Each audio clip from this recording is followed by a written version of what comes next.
Tell me about what's going on. I need to finish this script, or he kills Kate! Kate!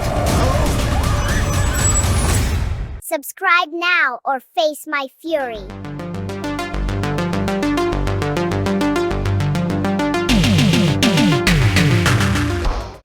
Big Baby, written and directed by Spider-One and produced by Cher. Yes, that Cher. So Big Baby is a meta slasher, and I guess you could say, maybe in a nutshell, is it kind of channels Stephen King if he were to do a slasher. And why do I say that? Well, Stephen King often has a writer and a protagonist, and that's what we have here. We have this guy who is a script writer, and he's frustrated because his last film was chastised by online YouTube horror movie critics in an awkward scene for myself. And he has a nightmare one day and decides he's going to write a new script inspired by his nightmare, where he dreams of this killer in a kind of like a Big Baby costume, and he sort of comes up with a kind of a sort of story inspired by his dreams. But then the dreams start to seep into reality, and the Big Baby killer seems to be coming into our reality and, well, causing serial killer problems, I guess you want to say. Now, of course, no one believes him, and we as the audience, aren't really sure what the actual situation is. Is he actually manifesting not only the killer but also some victims into kind of reality? Is he just having some type of mental break? Is it some kind of like haunting, or is it someone kind of dressed up, potentially stalking him? Well, you have to watch the movie and find out. So let's talk about it. What do I think works in this movie's favour? Now, I'm not the biggest slasher fan, to be honest with you, because I do find them a little on the samey side. But I would say on this movie's credits, it does try and do something different with the genre, and that's, I would suggest here, is the best accolade for it, is that it takes a tried and tested slasher movie scenario, but sort of add a much more of a psychological element to it, and you're not quite sure what's reality, what isn't, but it still maintains those scenes that you as a slasher fan might enjoy. So as our protagonist here is writing the scenes of people getting killed, we are seeing them being played out. So we still get those kind of gory kills, those kind of those practical effects and things like that, as well as having more of the A storyline, if you like, be the kind of the psychological issues, that what's going on, how is this come to be, so that it kind of gives it this element here that a straight slasher film maybe doesn't have. And I think the movie's hook is good in the fact that you kind of want to find out how this has come to be. What is the actual sort of status quo here? It gives you some idea, at least, about what's happening relatively early in the movie. I won't sort of spoil it for you still, though. But nonetheless, it's still an intriguing. How is this all kind of tied together? So you're intrigued to watch to the end. I would say the performances are all good. Everyone here does a decent enough job. I really kind of quite like the relationship between our kind of protagonist and his girlfriend, because she does seem like a very supportive character. So she doesn't seem like self-centered or frivolous at all. I thought they genuinely seemed like they were a pretty strong couple, and also they're like the relationship that you have with a friend as well. So that I all thought that was strong. There's some sort of commentary. Well, first of all, about kind of YouTube criticism, shall we say, which again amuses me to a degree, and we're going to come on to the negatives in a minute, so I'll have my turn at it. But nonetheless, it's, you know, there's a little bit of criticism about these kind of like armchair critics who want to criticise someone else's work, and hey, we've all been there. We've all been there. But there's also some element about cause and effect. There is a little bit of commentary as well about, you know, does the punishment fit the crime and the level of retribution you might expect, things. So, you know, there's some kind of stuff going on in the movie to kind of, you know, give you some kind of brain food, I suppose. On a practical level, I think the VFX look very strong.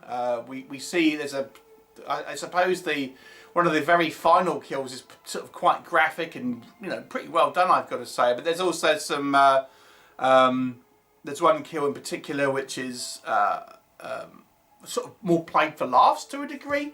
But again, the effects I think are very strong. And it's, you know, on a kind of just a production standpoint, it feels like it has an assured hand, a more confident hand behind it. Let's talk about what doesn't work, and we are going to keep this spoiler free, and as such it's going to be a little vague, so you have to excuse me for being vague. I think there are some elements here that do not work, and I'm going to try and talk around it without kind of giving any spoilers. So number one is the most obvious cause here would be some type of mental break. That, you know, because no one's going to believe that there's some type of manifested killer coming out of nowhere. So the people around our main protagonist would surely think he's having a mental break. But no one ever really says that. No one ever tries to call for help.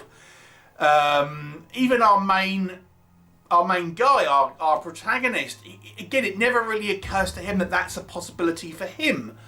So, you know, if you're trying to tell someone, look, this killer that I've been writing has come to life, you know, surely even someone who is having a mental break would possibly even question it, particularly in a movie that they would explore that possibility. Like, God, am I losing it? You know, I'm sure what I'm seeing is real, but when I say it out loud, it can't possibly be. So am I losing it? But no, he's convinced that this is a real thing, and never really tries to kind of even entertain the possibility that it could be in his mind. And as I say, the other people who are around him are kind of reacting to him, although they kind of like clearly think there's nothing actually kind of happening. No one ever kind of goes and sort of tries to get him help or call someone or speak to a doctor or anything like that. So that's the kind of the first thing, and then we kind of have these scenes where we have these kill scenes and stuff, and the movie, I'm going to say, very much plays it ambiguous as to what's kind of going on.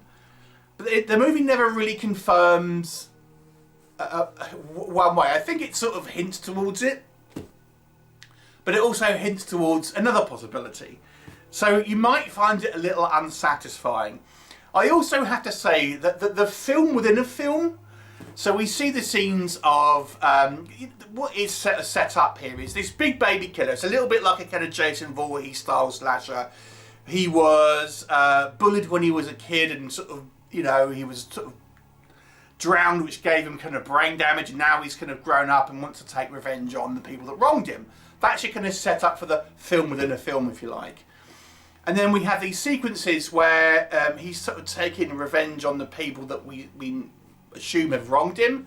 But to me that doesn't make sense, because it's sort of in that kind of film within a film, we see a scene when he's a child, and we assume that's when obviously the kind of the drowning happened, and he must be about like 10. So you would assume, as he's now an adult, the other people involved are also children. And then when we see these people kind of meet Big Baby as the kind of the killer adult, one of them is in their 40s, the rest are in their 30s. Although, how has that happened when someone's that much, you know, is 10 years older than the rest of them, that, you know, would presume would be around the sort of same age as our Big Baby when he was a kid. So if Big Baby was at 10 in this kind of like when this happened, and he's now say 30, that means a 20-year-old's hanging around a bunch of 10-year-olds in a swimming pool. So how does that work? And there's also two that are on a date, like these two that will end up being victims, but they don't know each other. And again, we're meant to believe that these were all party to this kind of situation that happened, you know, in this kind of backstory, so to speak. But it's established that these people don't know each other. So I don't think the writing is as clever as it thinks it is. You know, and the irony is here is that when we have this scene at the beginning with these kind of YouTube criticisms, like reviewers are kind of having a go at the scripts, and then the pushback is like, oh, they don't know, you know, they don't know the experience, and I'm like, well, you know, and here I am now thinking, well, I don't think the script is actually quite as clever as it thinks it is. So, you know, what can we say? So I would say, again, without really sort of spoiling anything, the movie is somewhat ambiguous as to what's reality and what isn't. And I think it's to the point where it's a little frustrating. And the fact that what isn't shown as well, like, you know, it never shows you, like, gives you confirmation that these deaths real. We never see, like, police or anything like that investigating it. It would appear that they aren't. But there's also some things to say that they are.